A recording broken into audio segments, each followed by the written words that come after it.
डीकेएम coaching classes में आपका हार्दिक स्वागत है। आज हम कंपटीशन एग्जाम की ओर आगे बढ़ते हैं। प्रतियोगिता परीक्षाओं में जैसे CET, Rajasthan police, Delhi police, इनमें एक अनुपात और समानुपात से क्वेश्चंस पूछे जाते हैं कि किस तरीके से वर्गानुपात होगा इनका, किस तरीके से घनानुपात होगा, व्युत्क्रमानुपात पूछ लिया जाता है, अनुपात में कैसे होंगे, समानुपात में। यदि अपने को दो वस्तुओं की तुलना करनी हो ना, जहां दो वस्तुओं की तुलना करनी हो वहां पे ये चीज काम आती है, अनुपात और समानुपात। होता क्या है अनुपात? अनुपात ये होता है कि दो एक जैसी वस्तुओं की तुलना करना। अनुपात की वैसे कोई इकाई नहीं होती है, लेकिन वस्तुओं की जो होती है, जिनकी हम तुलना कर रहे हैं, जिन चीजों की हम तुलना कर रहे हैं, वो चीजें क्या होनी चाहिए? वो अपने पास क्या होनी चाहिए? एक ही इकाई की होनी चाहिए। जैसे हम किसी की लंबाइयों की तुलना कर रहे हैं तो लंबाई सेंटीमीटर में है तो दोनों की लंबाइयां क्या होनी चाहिए? सेंटीमीटर में। रुपए पैसे की तुलना कर रहे हैं तो एक को हमें वापस उसको पैसे में बदल, जैसे पैसे और रुपए, 10 रुपए और 50 पैसे की तुलना करनी है तो 50 पैसे को या तो रुपए में बदलिए या फिर 50 रुपए को, 10 रुपए को पैसों में बदलिए। इस तरीके से हमें इकाइयां बराबर करनी पड़ती हैं और अनुपात समानुपात से बहुत प्रकार से क्वेश्चन पूछे जाते हैं। प्रत्येक एग्जाम में 2 या 3 क्वेश्चन अनुपात समानुपात से पूछे जाते हैं। तो हेडिंग लगाते हैं हम अनुपात और समानुपात, अनुपात और समानुपात।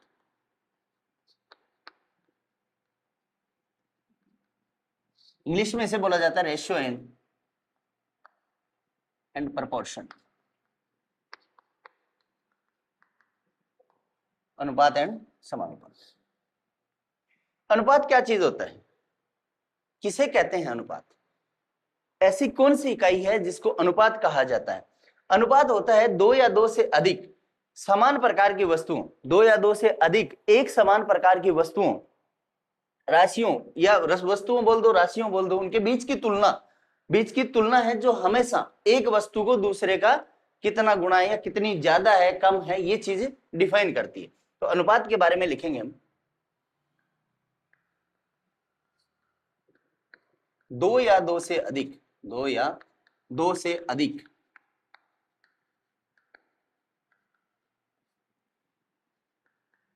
एक जैसी राशियों की तुलना करना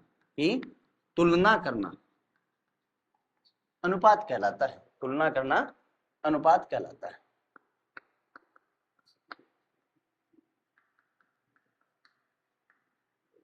एक जैसी राशियों की तुलना करना क्या कहलाता है?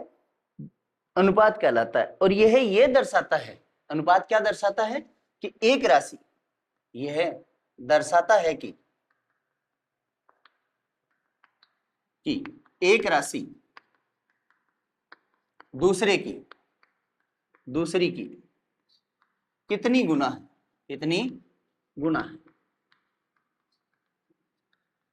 इंग्लिश में बोलेंगे तो क्या बोलेंगे? A ratio is a combination of comparison of two or more quantities. A ratio is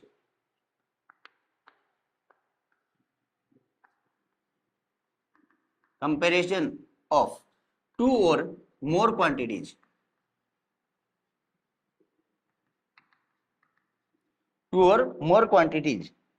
of the same kind things,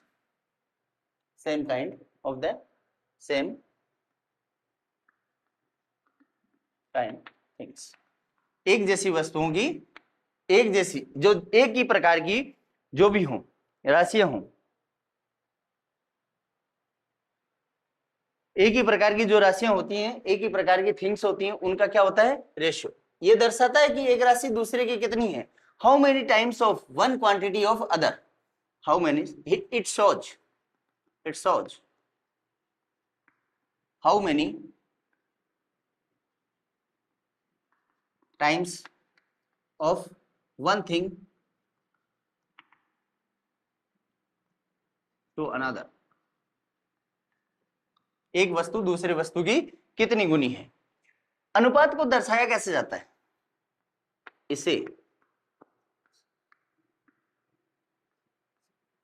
इस साइंस चिन्ह द्वारा दर्शाया जाता है,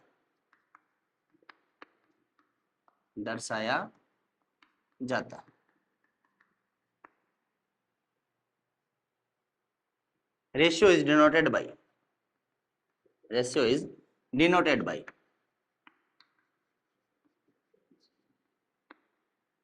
सिंबल। कौन सा सिंबल होता है? अनुपात का साइन। ठीक है, रेशियो किसके द्वारा दर्शाया जाता है? इस अनुपात के साइन के द्वारा दर्शाया जाता है। अब देखिए अनुपात का गणितीय रूप कैसा होता है, गणितीय रूप कैसा होता है। चलते हैं आगे बढ़ते हैं। ये तो होगी इसकी परिभाषा। अब अनुपात को गणितीय रूप में किस प्रकार से लिखा जाता है वो देखिए।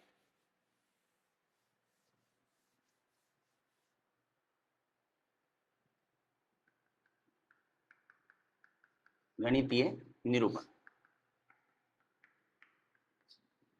Mathematical representation, mathematical representation, mathematical representation. यदि कोई दो वस्तुएं हैं, जैसे तुलना करनी है ना अपने, यदि दो वस्तुएं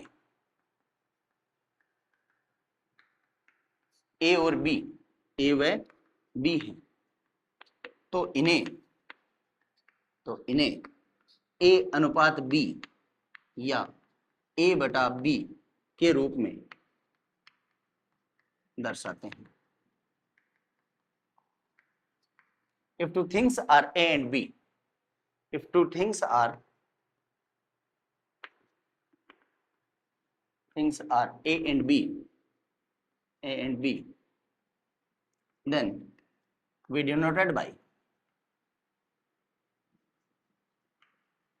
A ratio B और A upon B, A upon B। इस प्रकार से हम इनको दर्शाएंगे। अब अनुपात के नियम क्या होते हैं, ये तो अपने को पता चल गया कि अनुपात इससे इतना ही है कि किसी भी वस्तुओं को यदि A अनुपात B में लिखा हुआ है, इसका मतलब क्या है? अनुपात। किन्हीं वस्तुओं को A अनुपात B के रूप में लिखा है, इसका मतलब क्या है? अनुपात। लेकिन इसके नियम भी होते हैं। इसके क्या होते हैं? नियम भी होते हैं। और नियम क्या है? अगला पॉइंट है अनुपात के नियम, some rules of ratio, some rules of ratio, अनुपातों के नियम।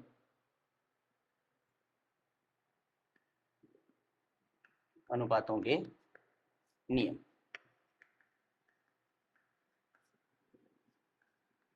some important rules of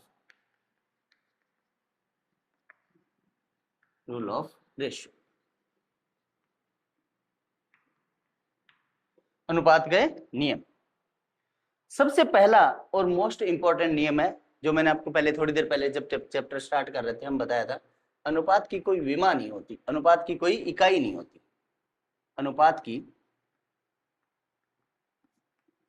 कोई इकाई नहीं होती, कोई इकाई नहीं होती, अनुपात की कोई इकाई नहीं होती है। अर्थात क्यों नहीं होती इकाई? जैसे 5 किलो और 7 किलो का अनुपात निकालेंगे तो कितना आएगा? 5 केजी का 7 केजी के साथ अनुपात निकालेंगे तो 5 अनुपात 7 आएगा। क्यों आएगा? क्योंकि यहाँ यूनिट क्या है? सेम। तो यूनिट क्या हो जाती है? आपस में कट जाती है। कैसे कटेगी?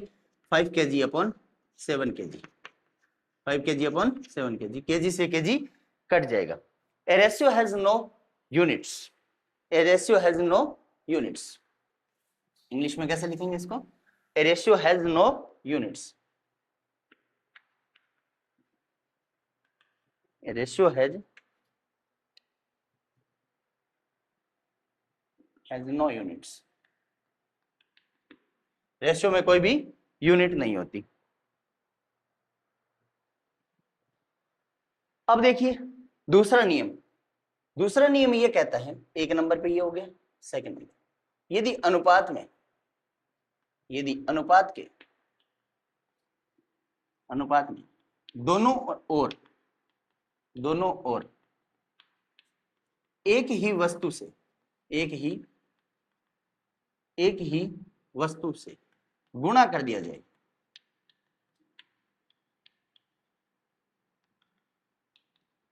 गुणा कर दिया जाए तो अनुपात में कोई फर्क नहीं पड़ता। तो अनुपात में कोई फर्क नहीं पड़ता। गुणा या भाग कर दिया जाए, दोनों एक साथ ही लिख लो, गुणा या भाग कर दिया जाए, दिया जाए तो अनुपात में कोई फर्क नहीं पड़ता, अनुपात तो वही रहेगा।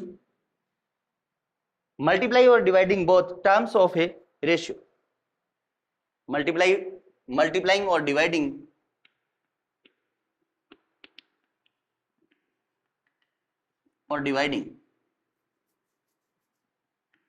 मल्टीप्लाइंग और डिवाइडिंग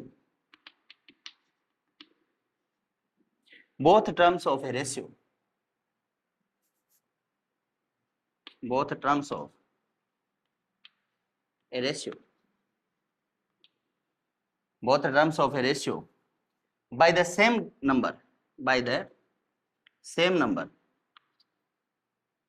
same non-zero number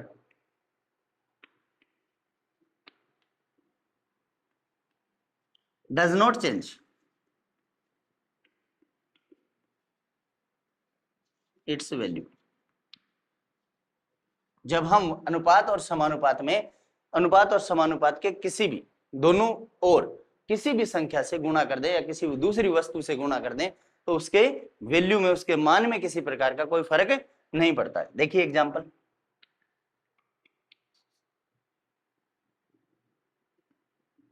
5:4, आपको कोई अनुपात दे रखा था 5:4। यदि मैं देखो 5 को क्या गुणा कर दूं 4 से और 4 को भी गुणा कर दूं किससे, 4 से, तो यहां देखो 5 चौक 20:16। दिखने में तो आपको ऐसे लगेगा कि अनुपात चेंज हो गया, लेकिन इसकी वैल्यू वापस फाइंड करेंगे तो क्या आएगी, देखिए यही अनुपात लेते हैं 20:16 और 20 को मैंने डिवाइड कर दिया 4 से और 16 को भी डिवाइड कर दिया किससे, 4 से, तो अनुपात क्या आ जाएगा अपना वापस 5:4। कोई फर्क नहीं पड़ेगा, चाहे गुणा करो 20:16, चाहे भाग दो 5:4। अब आते हैं अनुपातों के प्रकार, अनुपातों के प्रकार। चलिए बढ़ते हैं आगे।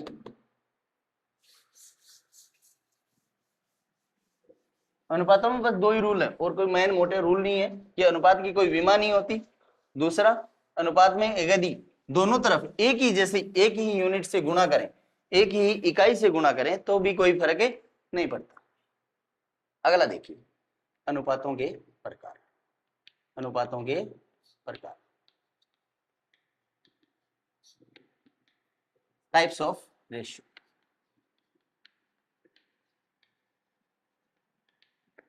पहला प्रकार होता है वर्गानुपात, वर्गानुपात कौन सा होता है, वर्गानुपात यानी डुप्लीकेट रेशियो, इंग्लिश में क्या बोलते हैं इसको, duplicate ratio. Duplicate ratio, duplicate ratio क्या होता है, वर्गानुपात, वर्ग कर रहे हैं हम किसका, अनुपातों का क्या कर रहे हैं, वर्ग कर रहे हैं। तो देखिए कैसे होता है,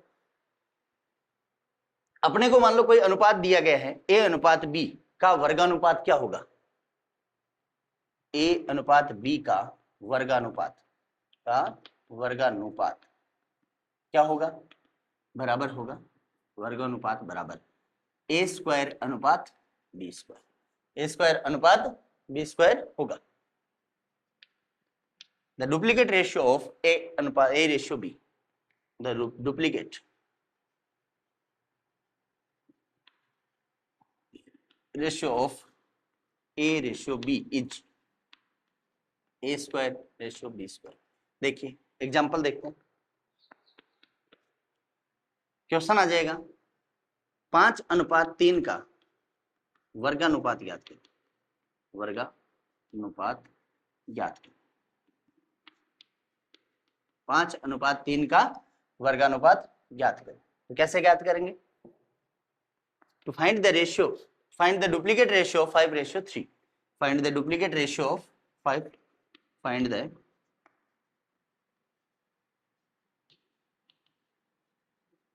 डुप्लीकेट रेशियो ऑफ 5:3, 5 और 3 का वर्गानुपात हम ज्ञात करते हैं। तो कैसे करेंगे, 5:3, 5:3 का वर्गानुपात, वर्ग कर दो सीधा, क्या करना है आपको, डायरेक्ट वर्ग करना, 5 का वर्ग करेंगे कितना आएगा 25 और 3 का वर्ग करेंगे तो कितना आएगा 9, तो 25:9। यहाँ क्या आ जाएगा, the duplicate ratio of duplicate ratio of 5:3 is 25:9। Simple सा है, कुछ नहीं। इसके बाद में वर्गानुपात आ गया, किसी संख्या का वर्ग करते हैं तो हम उसका वर्गमूल भी ज्ञात करते हैं, तो कौन सा हो गया वर्गमूलानुपात। कौन सा आ गया वर्गमूलानुपात। दूसरा प्रकार कौन सा है वर्गमूलानुपात।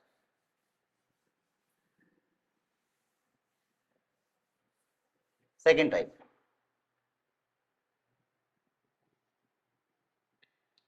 वर्गमूलानुपात। Sub duplicate ratio, sub duplicate ratio A और बी का वर्गमूलानुपात होगा, ए अनुपात बी का वर्गमूलानुपात, वर्गमूलानुपात होगा √A/√B, square root of A and ratio square root of B, दोनों का वर्गमूलानुपात। यहाँ क्या लिखेंगे the sub duplicate ratio, the sub duplicate ratio of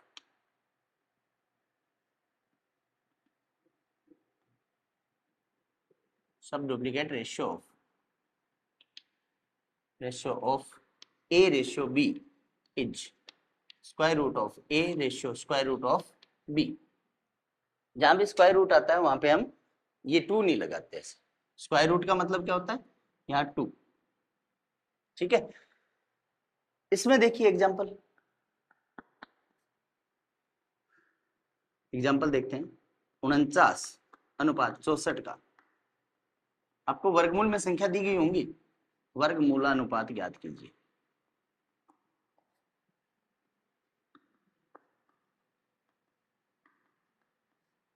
find the ratio, find the sub duplicate ratio,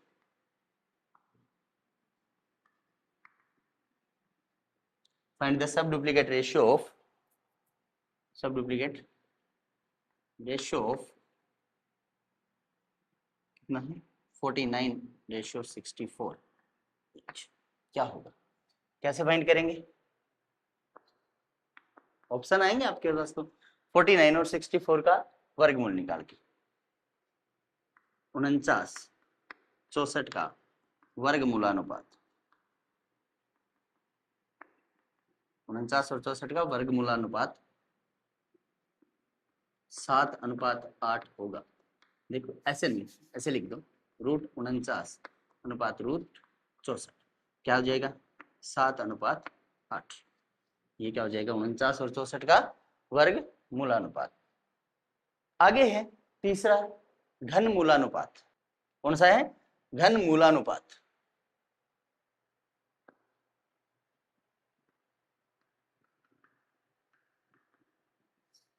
घन मूलानुपात यानी सब ट्रिप्लिकेट रेशियो। कौन सा है सब ट्रिप्लिकेट रेशियो, ठीक है। चलते हैं हम इसकी बात करें, A/B का घन मूलानुपात होगा, घन मूलानुपात होगा। यदि A और B का घन मूलानुपात अगर अपने को फाइंड करना है तो क्यूब रूट ऑफ A अनुपात क्यूब रूट ऑफ B, यहाँ क्या लगा देंगे 3। क्यूब रूट निकाल रहे हैं, इसका मतलब क्या लगा देंगे cube root of A cube root of B, ठीक है। अगली बात करते हैं, the sub triplicate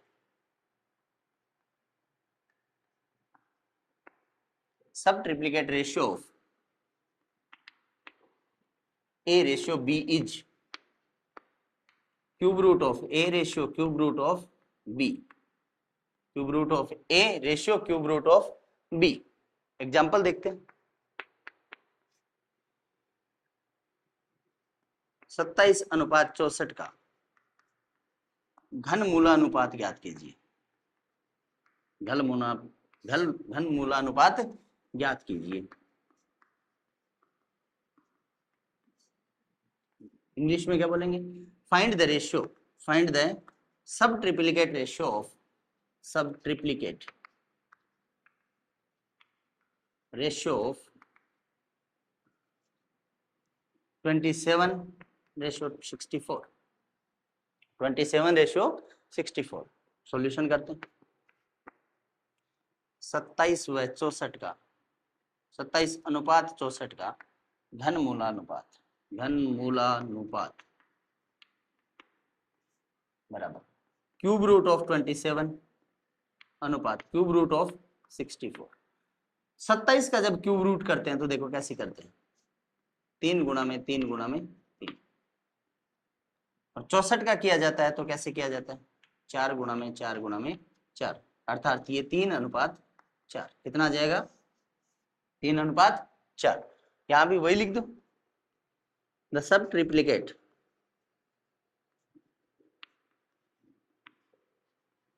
ratio of 27 and 27:64 is cube root of 27 ratio cube root of 64। क्या आ जाएगा, 3:4। ये आपका सब ट्रिप्लिकेट रेशियो आ जाएगा। हमने थोड़ा सा क्रम चेंज कर दिया है। घनमूलानुपात आपको पहले पढ़ा दिया है, घनानुपात अब पढ़ेंगे। कौन सा, घनानुपात। 3 हो गए, 3 प्रकार। पहला कौन सा हुआ था, वर्गमूलानुपात। दूसरा कौन सा हुआ था, वर्गानुपात। पहला वर्गानुपात, दूसरा वर्गमूलानुपात और तीसरा घनमूलानुपात हमने कर लिया। जहां करना क्या चाहिए था अपने को, घनानुपात करना था। क्या करना था, घनानुपात। ठीक है, चलिए हम तीसरा चौथा अब कर लेते हैं, कोई दिक्कत नहीं है, क्रम चेंज होता है, क्या फर्क पड़ेगा, पढ़ना है अपने को तो। अब कौन सा है, चौथा पार्ट है घनानुपात। इसके बाद में एक पार्ट और बचेगा व्युत्क्रमानुपात, फिर मिश्र अनुपात, ठीक है ना, फिर हम चलेंगे समानुपात की ओर। चौथा पार्ट है घनानुपात। घनानुपात नाम से पता चल रहा है घन करना है, यानी ट्रिप्लिकेट रेशियो।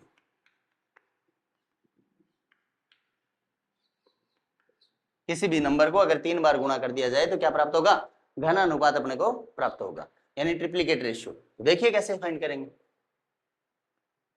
ए अनुपात बी का घनानुपात होगा ए क्यूब अनुपात B cube. The triplicate ratio of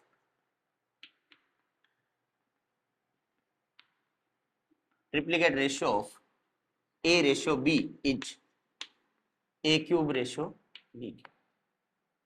क्या हो जाएगा, ट्रिप्लिकेट रेशियो क्या हो जाएगा, A cube ratio B cube. Example देखते हैं। एग्जाम्पल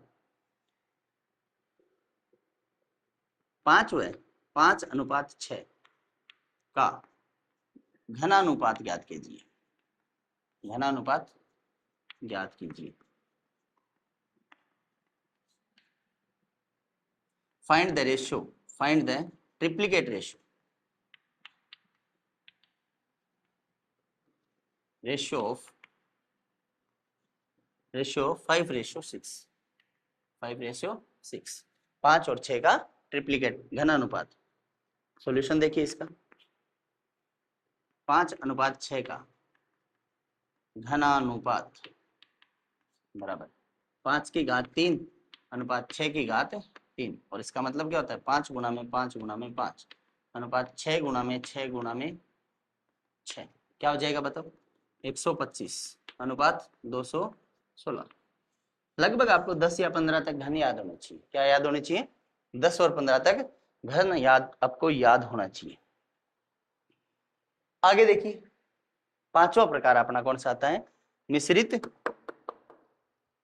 सॉरी पांचवा आता है इनवर्स रेशियो, या क्या बोलेंगे हम, विलोमानुपात। कौन सा रेशियो, इनवर्स रेशियो या विलोमानुपात। देखिए इनवर्स रेशियो कैसे फाइंड करते हैं, 5th प्रकार है विलोमानुपात। कौन सा है, विलोमानुपात, या फिर इनवर्स रेशियो बोल सकते हैं इसको, रेसिप्रोकल रेशियो बोल सकते हैं। या तो इनवर्स बोल सकते हैं या फिर इसको क्या बोल सकते हैं, रेसिप्रोकल। तो यहां हम फाइंड करते हैं तो कैसे लिखेंगे, ए अनुपात बी का विलोमानुपात, विलोमानुपात होगा। विलोम अनुपात का मतलब क्या होता है, उल्टा। विलोम अनुपात का मतलब क्या होता है, उल्टा। जैसे ए दे रखा है तो हम क्या लिख देंगे उसको, 1/a। बी दे रखा है तो 1/b। अब इसको हम हल करेंगे, कैसे हल करते हैं तो देखो, क्रॉस मल्टीप्लाई कर दो, वज्र गुणन, क्या हो जाएगा, b अनुपात a। तो a अनुपात b का विलोमानुपात क्या होगा, b अनुपात a। क्या हो जाएगा, b अनुपात a। यहां क्या लिखेंगे, the inverse ratio of, ratio of a ratio b is, ये भी क्या हो जाएगा, b ratio a, b ratio a। कोई भी अनुपात होगा उसका इनवर्स रेशियो अपने को फाइंड करना है तो उसको हम क्या कर देंगे, उल्टा। एग्जांपल देख लेते हैं, 13/14 का विलोमानुपात ज्ञात करो। विलोमानुपात होगा 13/14 का विलोमानुपात होगा 13। Find the inverse ratio of, inverse ratio of 13/14, 13 और 14 का विलोमानुपात ज्ञात करना। सॉल्यूशन देखो, 13/14 का विलोमानुपात, का विलोमानुपात देखिए, 1/13 रेशियो 1/14। ये क्या हो जाएगा, क्रॉस मल्टीप्लाई करेंगे, 14/13। विलोम अनुपात क्या हो जाएगा, 14/13। ठीक है, फाइंड करेंगे, यहाँ पे भी सेम वही लिख देना, 13/14। अब आगे आता है मिश्र अनुपात यानी कंपाउंड रेशियो।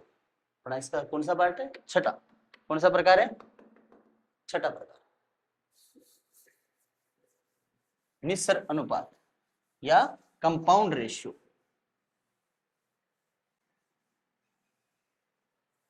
देखते हैं आगे, छठा प्रकार मिश्र अनुपात। कौन सा है, मिश्र अनुपात।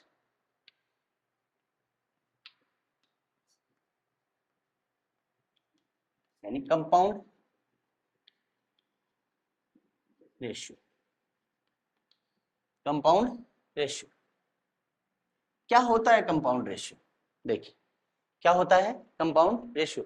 यदि अपने को दो अनुपातों की तुलना करनी है, पहले क्या दे रखा था अपने को, केवल दो वस्तुओं का अनुपात निकाल रहे थे, दो वस्तुएं दी थी, उन दोनों का अनुपात निकाल रहे थे। अब अपने को दो अनुपात दे दे, क्या दे दे, दो अनुपात, जैसे ए अनुपात बी दे दिया, बी सी अनुपात डी दे दिया, दोनों अलग अलग अनुपात दे दिए और उनको अनुपात निकालना है तो उसको क्या बोलेंगे हम, मिश्र अनुपात। देखो, दो या दो से अधिक, दो या दो से अधिक, दो या दो से अधिक वस्तुओं का के अनुपातों का, के अनुपातों का अनुपात ज्ञात करना हो, अनुपात ज्ञात करना हो। जैसे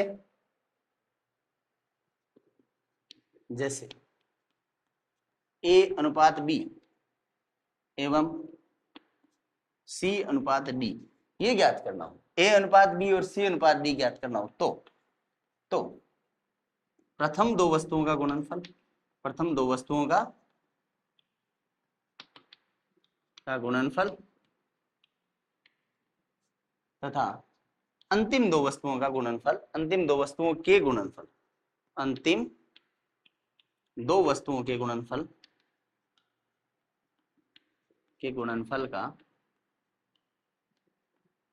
का अनुपात ज्ञात करते हैं। का अनुपात मिश्र अनुपात कहलाता है, मिश्र अनुपात कहलाता है। कौन सा कहलाता है, मिश्र अनुपात कहलाता है। इंग्लिश में क्या बोलेंगे, the compound ratio of two or more things, two or more ratio like the compound ratio,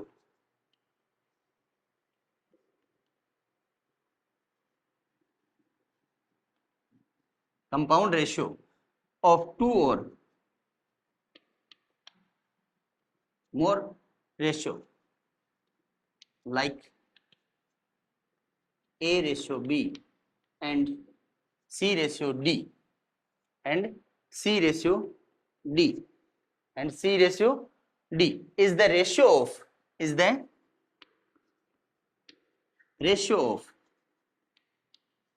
the product of their ancient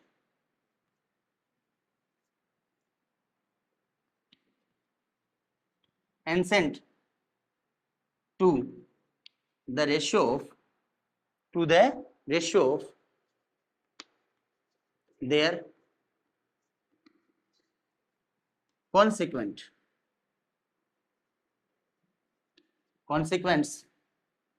A multiply C ratio A multiply C कहाँ गया A multiply C B multiply ratio B multiply D। ये ratio क्या होगा, ये इसी को क्या बोलेंगे हम, कंपाउंड रेशियो। जैसे एक बार फिर देखिए, जैसे मान लो आपको दिया गया A अनुपात B एवं दूसरा क्या दिया गया था C अनुपात D, तो इसका मिश्र अनुपात ज्ञात करने के लिए इनके पहली दोनों टर्म A गुणा में C क्या करेंगे AC, फिर दूसरी लास्ट वाली दोनों को अनुपात लगाएंगे B गुणा में D, ये आपका क्या आ जाएगा मिश्र अनुपात। यानी पहली दो वस्तुओं का गुणनफल और दूसरी आखिरी दो वस्तुओं का गुणनफल, प्रथम दो वस्तुओं का और अंतिम दो वस्तुओं का गुणनफल का अनुपात क्या कहलाता है, मिश्र अनुपात। यहां दिखा है एंसेंट का मतलब क्या होता है, इंसिडेंट पूरा लिखो, incidents of the to the ratio of their consequence ratio of their consequent AC and ratio BD। यानी पहले इंसिडेंट का मतलब क्या होता है, पहला पद, दोनों का कौन सा लेंगे, पहला पद, और कॉन्सिक्वेंट का मतलब क्या होता है, आखिरी पद, यानी B को D से गुणा कर देंगे तो ये कौन सा रेशियो है, मिश्र अनुपात। कौन सा रेशियो है, मिश्र अनुपात, यानी compound ratio.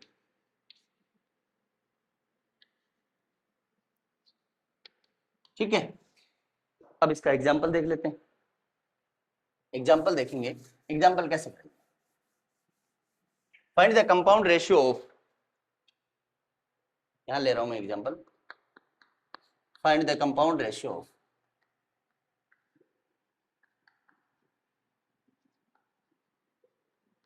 ratio of 2:3 and 5:7, 2:3 and 5:7। तो कंपाउंड रेशियो फाइंड करने के लिए क्या करेंगे, जो अनुपात दे रखे हैं उनको लिख लो 2:3, और लिखने का तरीका यह होता है कॉलम वाइज लिख लिया 5:7।